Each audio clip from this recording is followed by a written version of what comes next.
I'm Joan Parker, and this is Alex Sardar, and we're here today because we just finished reading the 2015 CIVICUS report, State of Civil Society. And oh my gosh, this is a must-read for everybody who's working with civil society. Yeah. The executive summary is fabulous. It shares with us right away that there's two threats that the sector's under. Right. One is the threat of closing space.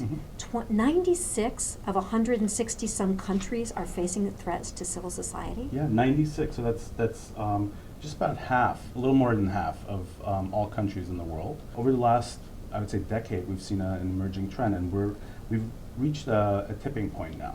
I mean, 96 countries, that's a lot of civic space. It's a lot of civic space. There was a great quote, let me see if I can find it. Hostility to civil society has become normalized. Yes, yes. Right? Where any government can begin to squeeze down on civil society and just squeezing the resources Right. that sustain the civil society sector, Right.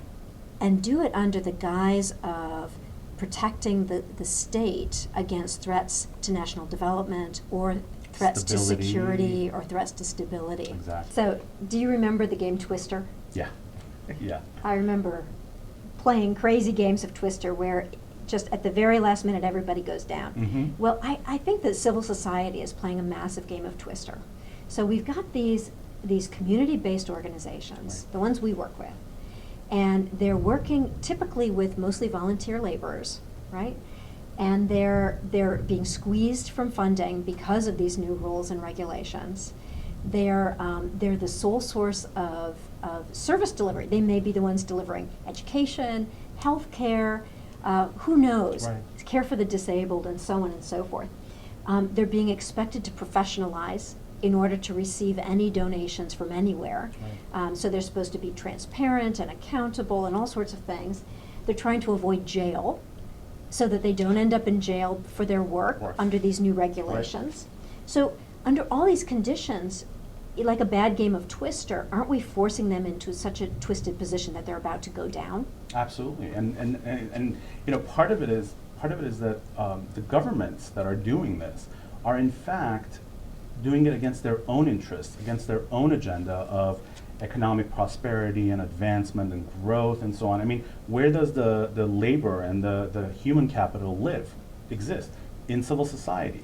That's where that's a feeder into the into national economies, right? Right. And if people can't, are not free to associate with one another, right? To get together with one another to start up a business, to start up a service organization, how are they going to do that? How is that government, that state going to advance? And so you're absolutely right. It's a very good way of thinking about this. So it reminds me of when I was just in the field, Mhm. and I was out in a community that had 92% malnutrition rates. Wow. Right? These communities have been left on their own. No support from the state, no support from the private sector. So civil society in the form of community groups have stepped forward, Right. and yet they do it with fear of the government in their heart. Right. Absolutely.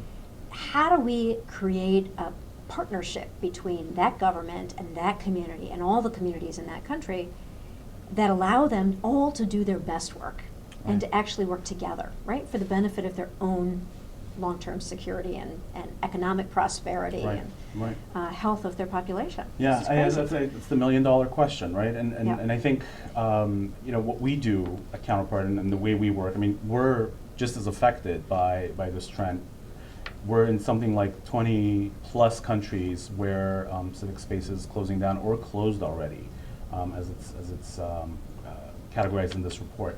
And we're seeing, that's exactly what we see. We see that basic community services, like feeding children and caring for the elderly, it's not getting there. Governments don't have the resources in some cases to do it, and they're not allowing civil society groups who may have the resources from outside or may actually generate those resources inside their communities to do it because there is no space for them to work. I think all of us as a global sector need to, back to the collaboration and unity front, really take this up as an agenda to say, look, if these organizations like us, but more importantly, and what we care about, those organizations in those communities, Yeah. those leaders in those communities are not able to be at the table, are not able to, in some cases, walk out of their homes in safety, right? this isn't going to happen. Your country is not going to move forward. In some cases, in isolated cases, we see political pressure work. But there's much more than that needs to be done. There has to be a thoughtful, collaborative effort put forward to say there is an advocacy agenda that we're pursuing as a community, a global community. There is one agenda item that is paramount, and that is the importance of those local organizations, local leaders that will drive the positive or the negative, or not drive the positive in this effort.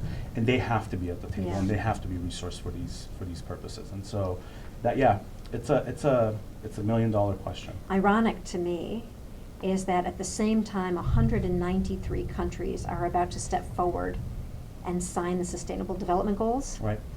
We have CIVICUS telling us that 96 countries, most of them have got to be on that SDG list, are Many of them, yes. simultaneously putting pressure on their citizen sector Right.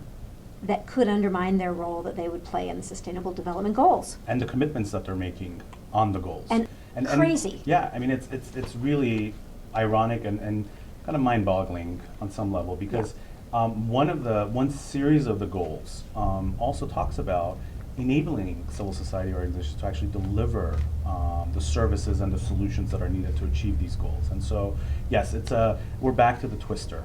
We're back to the twister. Back to Twister. Yeah.